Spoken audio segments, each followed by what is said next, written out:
My name is Debbie Junberg. I'm a citizen of Sweden. If you are watching this video, I have been told to be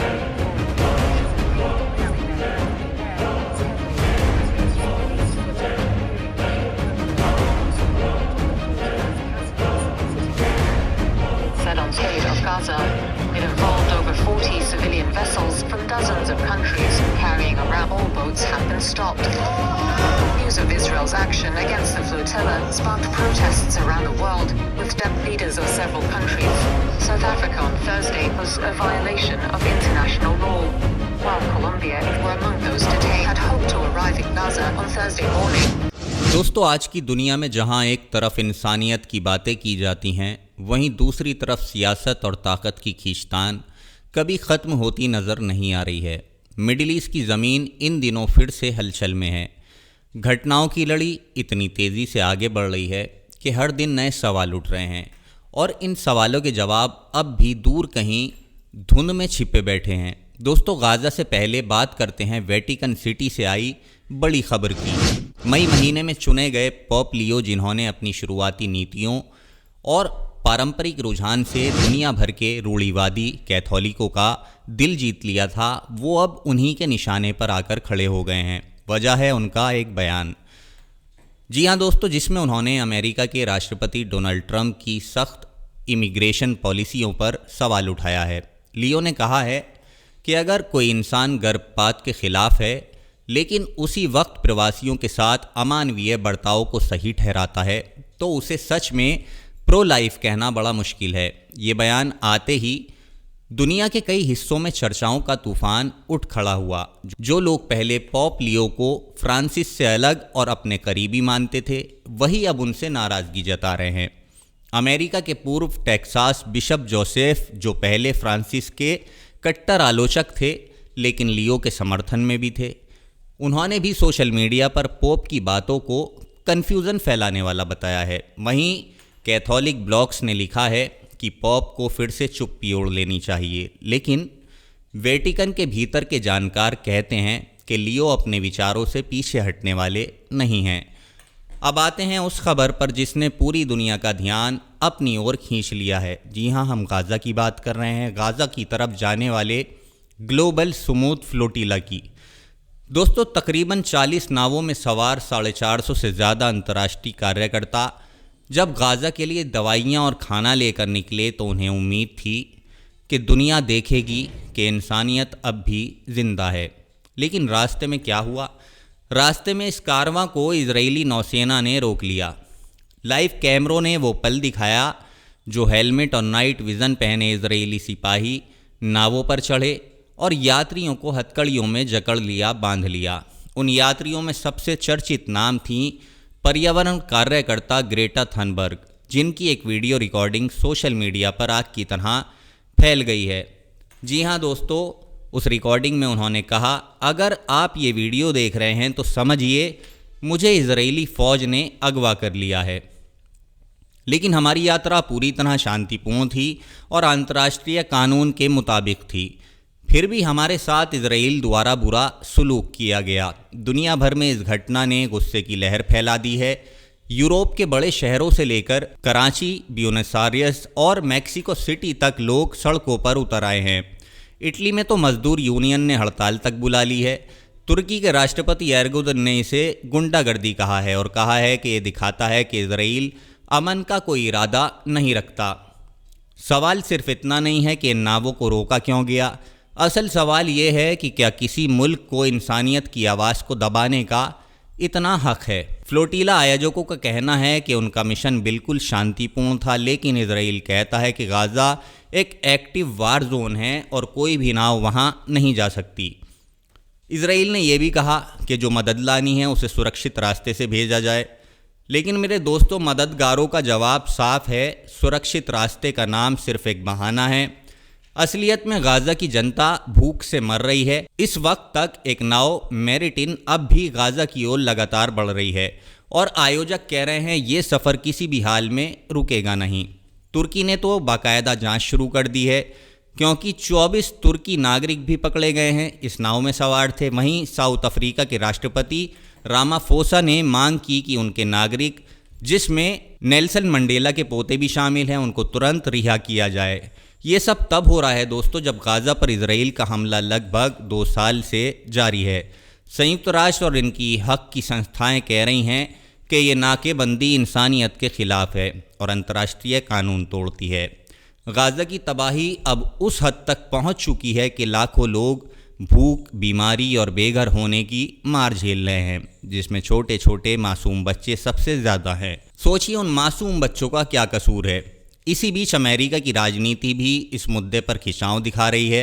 राष्ट्रपति Trump जो इस संघर्ष को ख़त्म करने का एक नया प्रस्ताव लाए थे, उपाय लाए थे, वो कह रहे हैं कि अगर हमास ने हथियार नहीं डाले तो हालात और ज़्यादा बिगड़ जाएंगे। उनके प्लान में ये भी शामिल है कि गाज़ा का स्थायी प्रशासन खुद ट्रंप देखेंगे।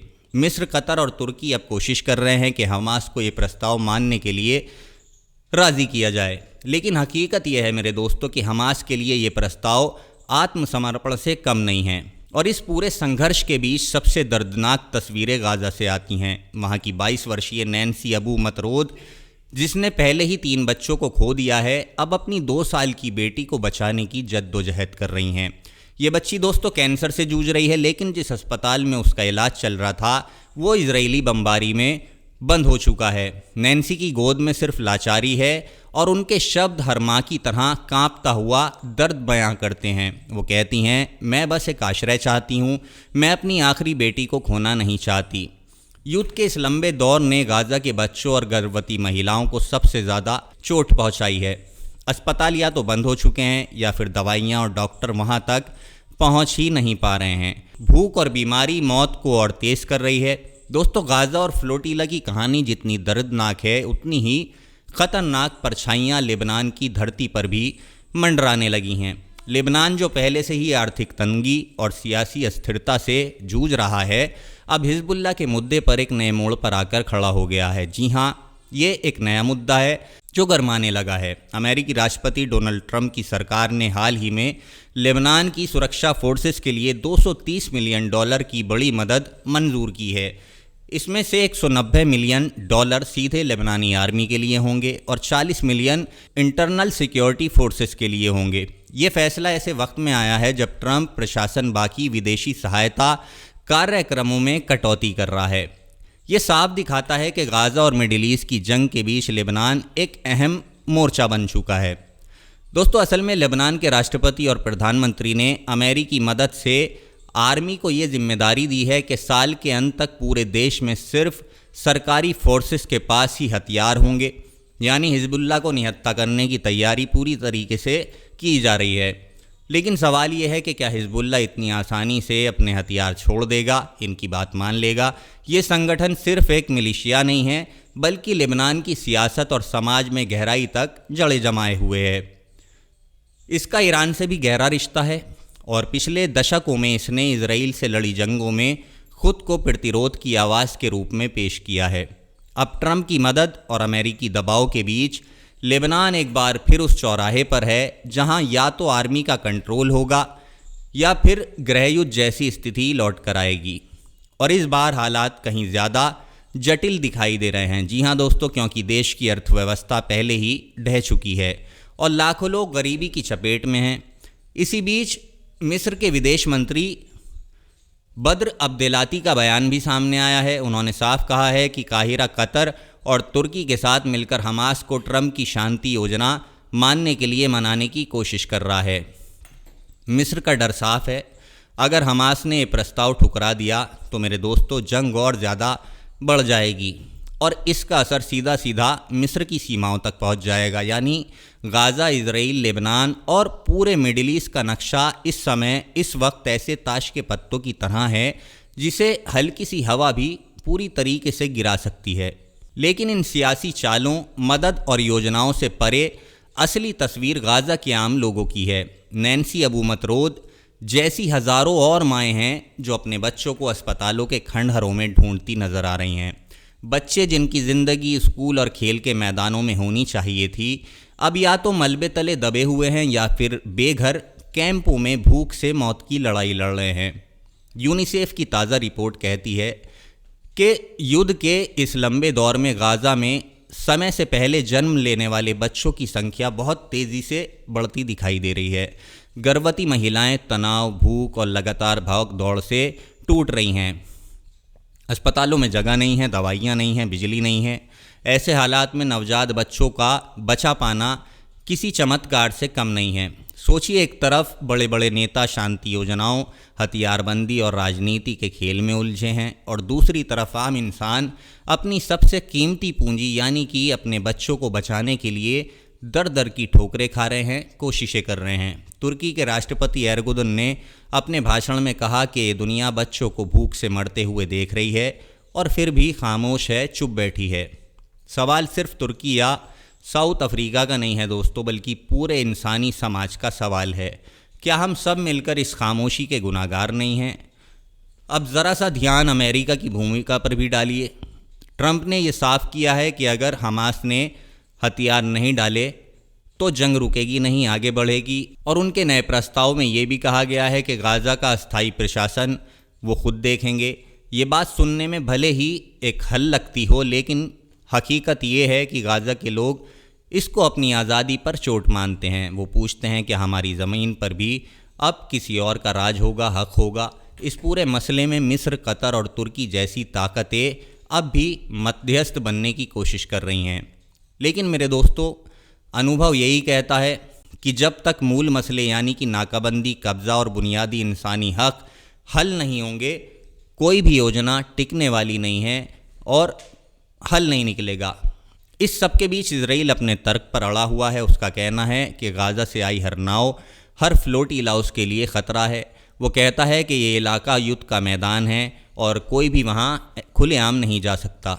इजराइल का कहना है कि वो सिर्फ आत्मरक्षा कर रहा है और जो भी मदद भेजनी भी है वो उसके सुरक्षित रास्ते से भेजी जाए। लेकिन दुनिया भर में उठती आवाज़ें अब ये कह रही हैं कि सुरक्षित रास्ता सिर्फ और सिर्फ एक बहाना है, क्योंकि असलियत ये है मेरे दोस्तों कि गाज़ा में लोग भूख और मौत की गिरफ्त में हैं। यानी तस्वीर साफ है, एक तरफ ताकतवर मुल्क और हथियारों से लैस सेनाएं हैं और दूसरी तरफ वो आम लोग हैं, जिंदगियां हैं जिनके पास खोने के लिए अब कुछ नहीं बचा है। और यही वो जगह है जहां पोप लियो जैसे लोगों की बातें मायने रखती हैं, जब वो कहते हैं कि इंसानियत सिर्फ गर्भ से लेकर जन्म तक नहीं, बल्कि हर शरणार्थी, हर बेघर इंसान तक फैली हुई है। तो ये सिर्फ धार्मिक उपदेश नहीं, बल्कि आज की राजनीति के दिल में उतरने वाला तीर है। दोस्तों, सवाल ये नहीं कि पोप लियो ने ट्रंप की आलोचना क्यों की। असली सवाल ये है कि क्या दुनिया इस आवाज़ को सुनेगी या फिर सियासी शोर में फिर से डुबो दिया जाएगा। मिडिल ईस्ट का ये पूरा संकट हमें ये याद दिलाता है कि ताकत और हक की जंग में सबसे पहले कुचले जाने वाला नाम है इंसानियत का। गाज़ा के बच्चे, लेबनान की टूटी गलियाँ, फ्लोटिला में बंदी बनाए गए कार्यकर्ता, ये सब हमें पुकार रहे हैं। सवाल है कि क्या हम सुनने को तैयार हैं या फिर सिर्फ खबरें पढ़कर और वीडियो देखकर भूल जाएंगे, आगे बढ़ जाएंगे। दुनिया का इतिहास गवाह है कि हर जंग के बाद सिर्फ नक्शे नहीं बदलते, बल्कि पीढ़ियाँ बदल जाती हैं। जी हाँ, गाज़ा, लेबनान और पूरे मिडिल ईस्ट की अगली पीढ़ी आज इसी मोड़ पर खड़ी हुई नज़र आ रही है। क्या ये पीढ़ी हथियारों और नफ़रत की विरासत पाएगी या फिर अमन और इंसानियत की? ये फैसला नेताओं के नहीं बल्कि हम सबके हाथ में है। फ़िलहाल के लिए बस इतना ही, मुझे इजाज़त दीजिए। जल्द मुलाकात होगी एक नई अपडेट के साथ। तब तक आप अपना ख्याल रखें। धन्यवाद। जय हिंद।